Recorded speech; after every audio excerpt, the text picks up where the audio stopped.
Thank you, everybody, for making the call. We just wanted to convene this quick conference call so that you all had a chance to hear from us, our campaign, before this media spectacle that Gloria Allred is hosting this morning. I am joined here by campaign advisors Rob Stutzman and our legal counsel Tom Hiltack. Because there isn't going to be an opportunity for questions, because we just want to give you guys background information and some statements to use in preparation for this spectacle with Allred, I'm going to spell out their names so that you have correct spelling to use in any statements that you might use in your media reports about this. Rob Stutzman is a senior advisor of our campaign. His name is spelled R-O-B-S-T-U-T-Z-M-A-N.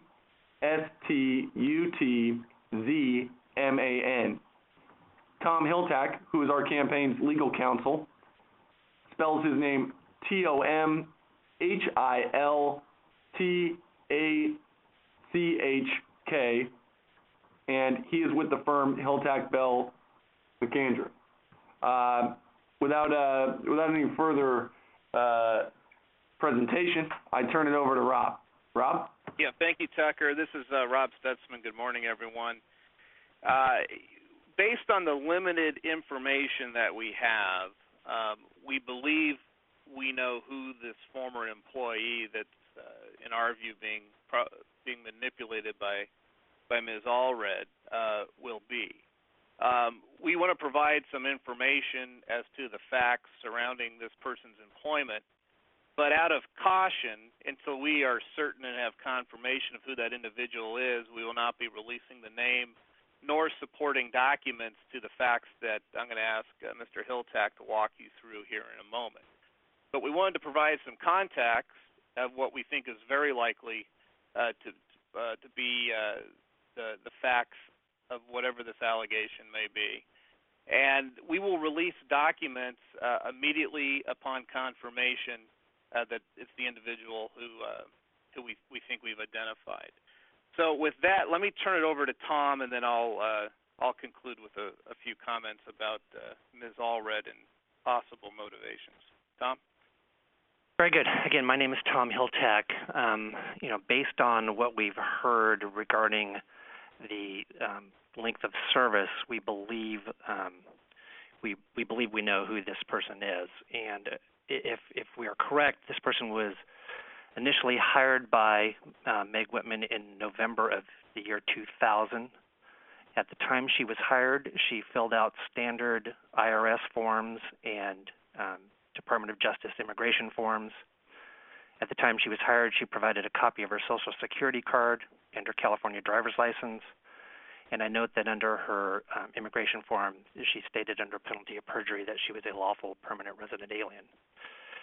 She worked for the Whitmans for a period of about 9 years, and then on or about June 20th of 2009, this person came to Ms. Whitman and confessed that she was not a legal resident of the United States and that she had used false documents to gain employment. She was immediately suspended and then later terminated on June 29th, 2009. There's been no further contact between the employee and Ms. Whitman since that act. And that's it. Thank you, Tom. And again, if this is the individual that is present with Ms. Allred here at the top of the hour, we will release supporting documents, including her name and the documents that Tom just described at such time. Just a few comments about the context of, I think, what we're about to witness. Hey, what's a California governor's race without Gloria Allred inserting herself into it? We find it very curious that after 9 years of employment, that something like this would be brought forward 35 days before the election. Even more curious that it'd be orchestrated by a lawyer who's been a Jerry Brown donor since 1982. In fact, the first political contribution that we can document that Gloria Allred ever made was to Jerry Brown in 1982. She also was a donor to his Attorney General campaign 4 years ago. She has also indicated that she knows Jerry personally as a personal friend of his.